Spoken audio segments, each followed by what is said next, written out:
moi, je constate qu'il y a des discours magnifiques au niveau international, des conférences sur l'efficacité de l'aide et ce genre de choses, qui définissent un tas de principes, dont une certaine forme d'appropriation.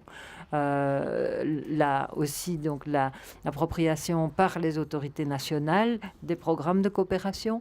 Donc il y a dans la philosophie qui est déclinée dans ces grands textes quelque chose qui, voilà, c'est pas tout à fait les mêmes mots que vous utilisez, mais c'est censé quand même aller dans le même sens. Or, je sens que vous avez aussi des problèmes, visiblement, pour l'évaluation, pour rentrer dans les canevas qu'on doit remplir pour déposer des projets et pour trouver des financements.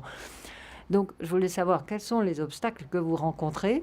Est-ce que ce type de méthode que vous rencontrez est accepté parce que je la trouve vraiment intéressante et correspondre en principe aux options qu'on est censé appliquer. C'est pas évident de rentrer dans le moule du cycle de projet ou du cadre logique. C'est ce que je disais tout à l'heure. Nous, on dit on va commencer à chercher sur une thématique, par exemple la thématique des jeunes. Mais c'est difficile de dire quels résultats concrets on va avoir, puisque c'est de la recherche. Demander à un chercheur ce qu'il va trouver, il va dire non, moi je cherche pour trouver une solution à ce problème-là, mais je ne peux pas vous dire ce que je vais trouver. Donc on est un petit peu dans la même situation. Maintenant, avec le temps, c'est clair qu'on a commencé à pouvoir justement identifier des indicateurs objectivement vérifiables qui font qu'on peut s'amadouer. Depuis quelques années, dans la coopération, en fait, on est passé de critères qualitatifs aux critères quantitatifs. Et petit à petit, en fait, même en éducation et au développement, les critères qualitatifs, ils ont quasiment disparu. Je crois que nous, notre principal problème, et ce n'est pas seulement le nôtre, je crois que Assoum pourrait dire la même chose, c'est la taille. Quand on est petit, on n'a plus tellement sa place dans le paysage des ONG en Belgique. Et certainement avec la loi de réformer de la coopération au développement, il n'y a pas un objectif avoué, mais il est très clair que le nombre d'ONG, il y a une volonté de le faire diminuer, parce que ça prend des moyens au niveau de la DGD de traiter tous ces dossiers, etc. Donc ils préfèrent avoir une petite centaine d'ONG grosses ou moyennes que d'avoir 500 ONG qui font des petits projets. Ça me semble assez évident. Quand on est au dialogue politique avec les fonctionnaires de la DGD, ils vous disent « mais associez-vous avec d'autres ». Mais ça, c'est très, très difficile. Voilà, nous, pourtant, on a des gens avec qui on collabore depuis, je ne sais pas, moi, 20 ans au moins. Et quand on va vers eux, alors qu'ils sont en train de faire leur nouveau programme triennaux, mais c'est très difficile de dire, mais tiens, est-ce qu'on ne pourrait pas trouver une place pour avoir un axe recherche-action paysanne, etc. Donc, nous, on ne demande même pas un financement par rapport à l'expertise méthodologique ou quoi. C'est vraiment dans un esprit de dire, c'est une démarche qu'il faut pouvoir promouvoir, qu'il faut pouvoir développer, etc.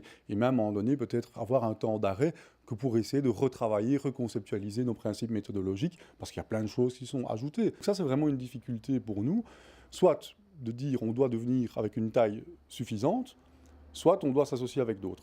Voilà. Mais quand on fait un petit peu le tour des chapelles, on ne sent pas vraiment une volonté manifeste de s'associer. Aujourd'hui, la coopération belge, la majeure partie s'en va vers les institutions internationales. Et là, on est dans ce que j'appelle l'économie riche. Quand on est dans le monde concerné, on est dans l'économie pauvre ou l'économie modeste, sans aucune emprise. Nulle part il n'y a de lien, de discussion entre ces gens de l'économie modeste et pauvre et les gens des institutions internationales. Et je donne un exemple, par exemple, dans l'aide d'urgence. L'UNICEF.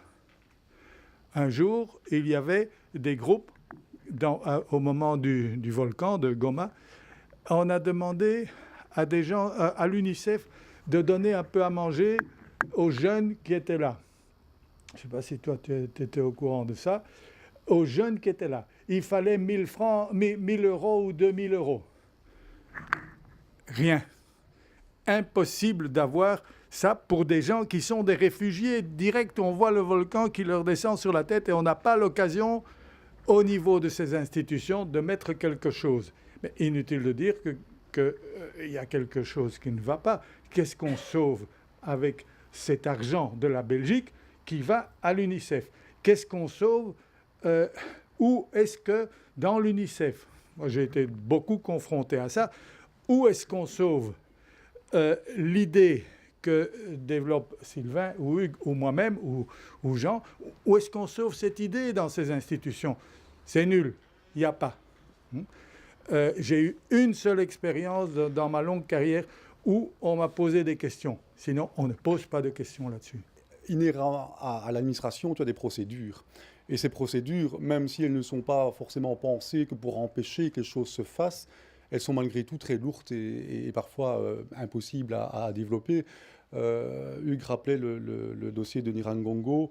Avec Sylvain, on avait fait toute une étude qu'on avait appelée Urgence et réhabilitation, parce qu'on était quand même assez choqués du fait que dans un pays en guerre, où il y avait déjà énormément de souffrance, il y avait quand même très très peu d'aide humanitaire, et puis voilà que ce volcan explose. Et puis, en même pas 3 jours, il y avait des centaines d'organisations, chacune avec son drapeau, qui s'installe à Goma. Et chacun se divise le territoire pour savoir ce qu'il va faire, ce qu'il va donner, etc. Et à cette occasion-là, moi, j'avais eu l'occasion de rencontrer différents acteurs, dont des gens du PNUD, du PAM, etc. Et eux étaient terrifiés parce que même pour acheter du haricot, que pour nourrir les gens dans les camps qui avaient été installés, ils étaient incapables de l'acheter localement pour une question de procédure. Parce qu'ils devaient acheter, je ne sais plus, par milliers de tonnes ou quelque chose comme ça. Et donc même si le haricot était disponible dans les campagnes, il n'y avait pas l'organisation possible que pour amener ça avec un seul interlocuteur et vendre tout de suite 1000 tonnes de haricots. Et donc qu'est-ce qui s'est passé? Le haricot, il a été acheté en Ouganda, chez des gros commerçants, etc. Donc ça n'a même pas profité à une relance de l'économie locale, pour une question de procédure. On fait des appels d'offres internationaux gigantesques, dans lesquels les sociétés étrangères, les Grecs, les Libanais, les Pakistanais peuvent répondre et ça va être acheté à Dubaï, en Chine, partout. Mais dire que ces organisations vont aider des jeunes qu'on tente de reclasser autour de Bukavu pour qu'ils apprennent à construire des bancs, pour qu'ils fassent ça, pour qu'ils fassent les cartes dans les écoles, les lattes pour... Tout ça, c'est exclu dans le système d'organisation institutionnelle. Tu vois, tu as du travail, hein, Thérèse. Réellement, ce qui se passe au niveau de la coopération de développement est, je dirais, terrible, dans la mesure où chacune des associations regroupées pour beaucoup d'entre elles au sein du CNCD, sont obligées maintenant d'augmenter leur travail dans la récolte de fonds au niveau de l'association elle-même. On fait du tricotage, on fait des tas de trucs comme ça, mais le fondement du travail en termes d'éducation et de sensibilisation passe un peu à la trappe. Et donc il est véritablement important, et on parlait du Burkina, c'est aussi la même chose. La WBI a supprimé aussi, et l'Union des villes et communes ont supprimé une partie des subsides pour la coopération internationale. Ça devient vraiment dramatique au niveau même de, je dirais, quelles sont les forces que les personnes qui travaillent dans ces associations peuvent dévouer réellement à l'éducation, au changement des mentalités, être acteurs de changement là où ils sont. Il faut véritablement une autre réflexion, un autre modèle, disons, de travail dans la coopération au développement au niveau politique. Ça n'est pas simple parce que vous savez que quand on rentre dans le système dit système projet, tout ce que nous racontons là, ça ne vaut pas tripette bien souvent.